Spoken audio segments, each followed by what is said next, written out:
এটা দেখো চিংড়িটা আমি ভাইজা নিলাম, এবার চিংড়িগুলো নামিয়ে নেব।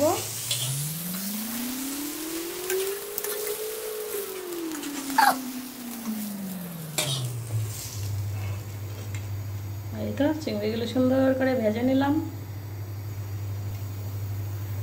একটা তেজপাতা আর একটু দারচিনি দিয়ে দিলাম, গোটা দারচিনি।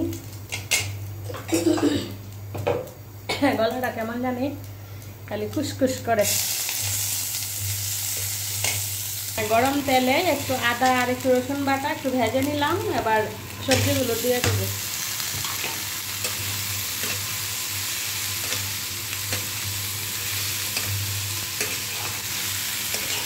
এই তরকারিটা রান্না করবো আমি এই যে পুরল আর আলু দিয়ে, তার সাথে তো চিংড়ি মাছ থাকবেই।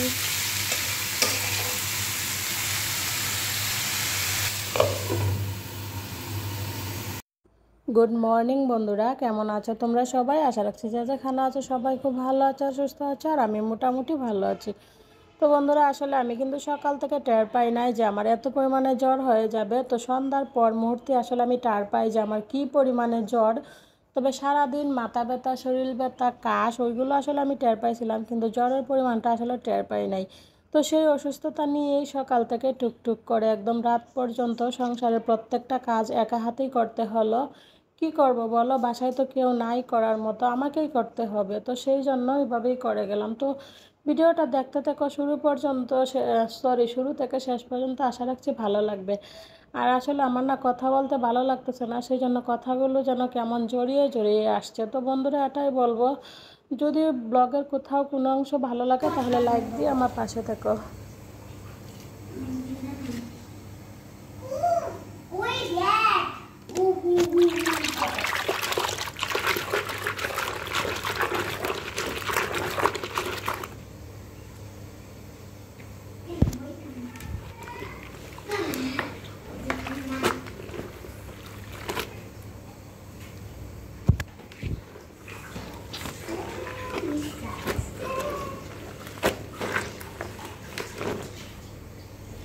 সৃষ্টির স্কুলের ড্রেসগুলো ধুয়ে দিলাম, যেহেতু কালকে শুক্রবার আছে আর আজকে বৃহস্পতিবার, তো বৃহস্পতি শুক্র 2 দিনে শুকায় যাবে। রোদ টোদ যেহেতু নাই, বৃষ্টি বৃষ্টি ওয়েদার, তো সেজন্য আজকে ধুয়ে দিব।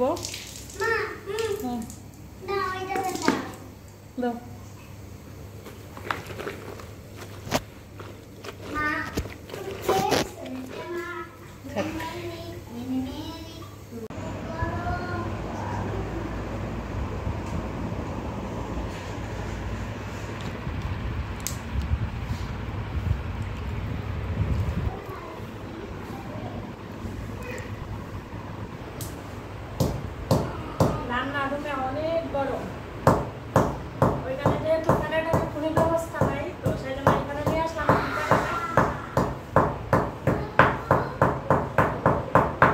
তো মশলাগুলো এখানেই বাইরে নিব, বসে বসে ফ্যানের তলাতে বসে বসে।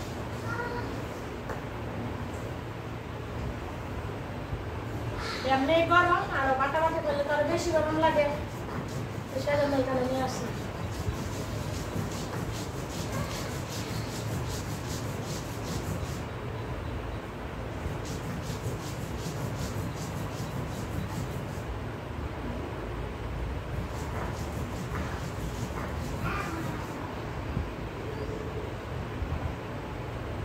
আর দুই বোন বাথরুমে ঢুকছে স্নান করতেছে, স্নান করে আস্তে আস্তে রান্না হয়ে যাবে, তারপর খাওয়া দাওয়া করে ঘুম পাড়িয়ে দেবো।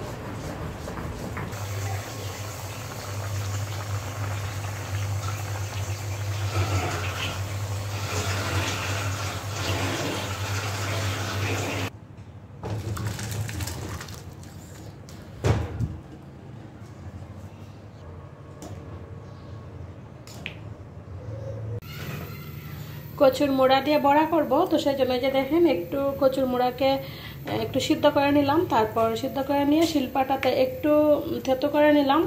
এবার এখানে ব্যাটার রেডি করে নিছি, ব্যাটার ডুবাইয়া তারপর ভাজা নিব কচু।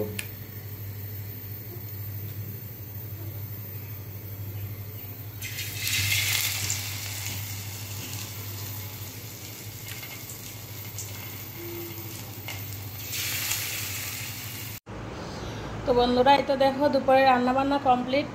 আর এই যে আমার টেবিলে একবারে সাজাল। আজকে বেশি কিছু রান্না করি নাই, ওই যে এখানে আলু আর পুরল দিয়ে চিংড়ি মাছ রান্না করছি, আর তার সাথে এই যে এখানে বড়া করছি, আর তার সাথে আছে হচ্ছে লেবু। এগুলোই হবে আজকে দুপুরে রান্না বান্না। আর বেশি করছি না এই জন্যই, কারণ এই যে ঘূর্ণিঝড় হয়ে গেছে পর থেকে সৃষ্টির বাবু দুপুরে খাইতে আসে না, তো বেশি বেশি করে রান্না করলে একদম সব কিছু থাকে। তো তারপরে দেখা যায় যে রাত্রে খাইলে আরও থাকে, সকালে নষ্ট হয়। তো সেই জন্য আজকে ভাবলাম যে একদম অল্প অল্প করে করবো শুধু আমাদের জন্য। এইটা মরিচ নিয়ে নিলাম, লেবু, কচুর বড়া,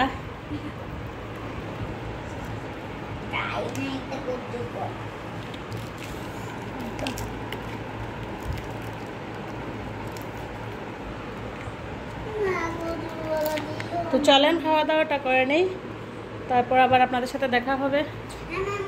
আমরা একটু শুয়েছিলাম, রাত্রি তো ঘুমাই গেছে, কিন্তু আমি আসলে ঘুমাই নাই, শুয়েছিলাম। আর সৃষ্টি এখন বেরোনোর জন্য পাগল হয়ে গেছে, বাইরে বেরোলো। হয় সব বাচ্চারা যেহেতু বেরোইছে বেকার হলে, সব বাচ্চারা বের হয় তো বুঝে নেই, সবারই মন চাকরিও সরি বোঝাই। তো ওরা মন দেখছে বেরোনোর জন্য, তো ওই তো জামা পরে চুলগুলো আশ্রয় দিলাম। এখন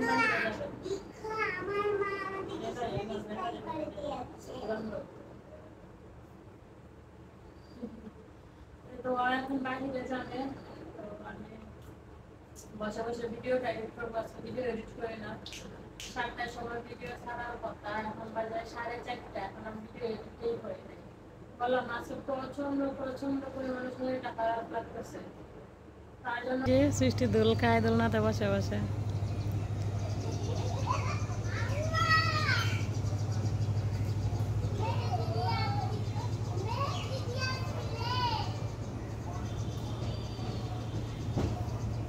এই যে দেখো বাহিরে মশার ঔষধ দিতেছে, নিয়ে আসো সৃষ্টি, নিয়ে আসো। আর যে সৃষ্টি কাপড় তুলতেছে, আমি বলতেছি কাপড়গুলা তুলি, ও বলতেছে আমি তুলবো। সব ফালাই দিতেছে নিচে, রাত্রে এখানে ঘুম থেকে ওইটা বসে রয়েছে। এই যে বাহিরে ধোয়া ধোয়া ধোয়া। এটা একটা ক্লিপ দেওয়া, নিয়ে আসো না।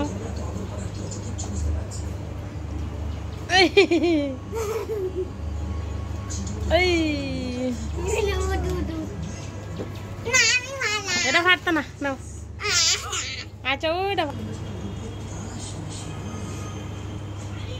ওইদিকে মেক্সিকো লানো।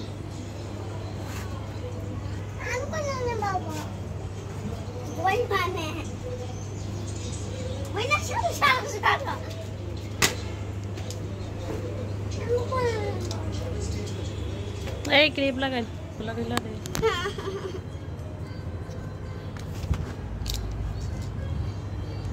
না।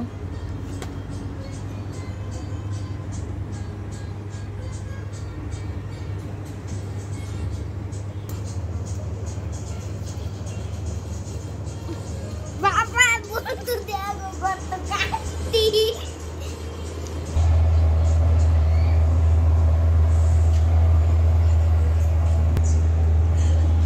তো বন্ধুরা দেখলে আমার মেয়ে আমার কাপড় চোপড়গুলো নিয়ে আসলো বেলকনি থেকে। তো আসলে বন্ধুরা বিশ্বাস করবে না, আমার মেয়েগুলো না অন্যরকম। মানে আমার যদি কোনো কিছু হয় ওরা জানি কিভাবে বুঝে যায় যে আমার মা তো অসুস্থ। তো সেই জন্য আমার মেয়ে বিশ্বাস করবে না, বিকাল থেকে আমাকে বলতেছে মা তোমাকে কত করে বলি তুমি বেশি কাজ করো না, বেশি কাজ করো না, তুমি বেশি বেশি কাজ করো, ওই রকম বলতেছে। তারপর যে আমি বেলকনিতে গেলাম কাপড় আনার জন্য, বলতেছে আমি আনবো, তো ও নিয়ে আসলো। তারপর সন্ধ্যার সময় ওর বাবু আসছে বাসায়, সারাদিন পরে নিজের কাছে ওদিকে কীরকম লাগতেছে, তো না পাইরা একটু চা করে নিয়ে আসলাম, লাল চা সবার জন্য। তো বসে বসে খাইতেছি, আর ওর বাবু আইসা আমার চেহারা দেখে বলতেছে তোমার কি হয়েছে। তো আমি বলি আমার কোনো কিছু হয়েছে না। বলে না তোমার মুখ দেখে বোঝা যাইতেছে তোমার কোনো কিছু হয়েছে, খেতা নিয়ে শুয়ে আছো। তারপর আমার দুই মেয়ে প্রায় কান্না করে দিছে, কান্না করে ওর বাবুকে বলতেছে যে মা অসুস্থ, মার জ্বর, শরীর ব্যথা, মাথা ব্যথা, কাশ, ওইগুলো বল।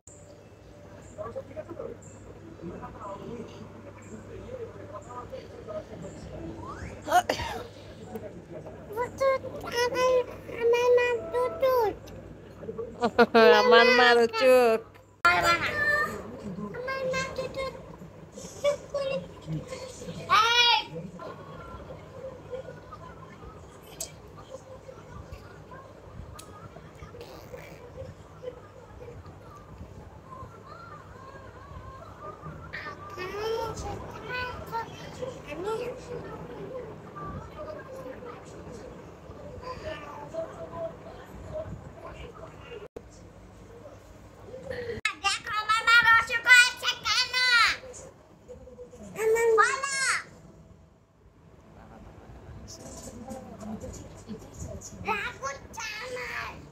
দুপুরে যা রান্না করছিলাম সবই মোটামুটি ছিল। তো তারপর রাতে আর রান্না করি নাই। ওর বাবু বলতেছে রান্না করা লাগবে না, যা আছে তাই খাবো, যদি না থাকে তাহলে চিড়ামুড়ি খাবো, মানে এরকম বলতেছে। তারপর ওদেরকে ভাত তরকারি সব কিছু দিলাম, ওরা খাইলো, আর আমার কোনো কিছু খাইতে মন চাইতেছিল না। তারপর আমি এই যে একটা না মানে 2-3টা গোলা রুটি করলাম, ওদেরকেও দিলাম। তারপর আমি একটা গোলা রুটি, তার সাথে একটু মরিচ আর একটু কাঁচা পেঁয়াজ নিয়ে এগুলোই খেয়ে নিব, কারণ ওষুধটা যেহেতু খাইতে হবে। তো ওষুধ যদি না খাওয়ার থাকতো তাহলে আসলে আমি কোনো কিছু খাইতাম না। তো যেহেতু ওষুধ খাইতে হবে, ওর বাবু বলতেছে তাহলে একটা কোনো কিছু খাও। তো তারপরে একটা গোলা রুটি খাইলাম, খাইয়া তারপর ওষুধগুলো খাবো। আর হ্যাঁ বন্ধুরা, ওষুধটা এত কাজে দিছে কি বলবো, এক ডোজ খাওয়া মাত্রই সকালে একদম ঘুম থেকে উঠে দেখি আমার শরীর একদম মানে ফিট, একদম আমি সুস্থ। না আমার মাথা ব্যথা নাই, না শরীর ব্যথা নাই, না জ্বর নাই, মানে কোনো কিছুই নাই, একদম আমি ফিট। দেখেছে তো এখন আমাদের দুইজনে দুইটা ওষুধ ব্যাংকে নিয়েছে, এখন আমরা দুইজন এখন মাকে দেব। আর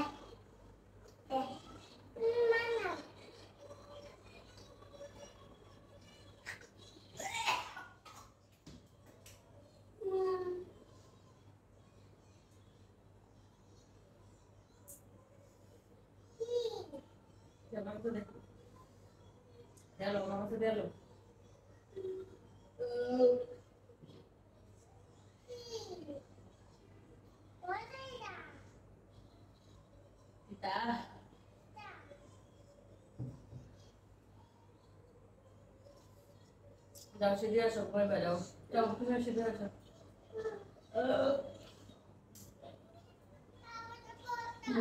যাও বন্ধুরা, আজকের মতো ভিডিওটা এখানে শেষ করতেছি। সবাই ভালো থাকবেন, সুস্থ থাকবেন, আমাদের মধ্যেও আশীর্বাদ করবেন। তাহলে টাটা।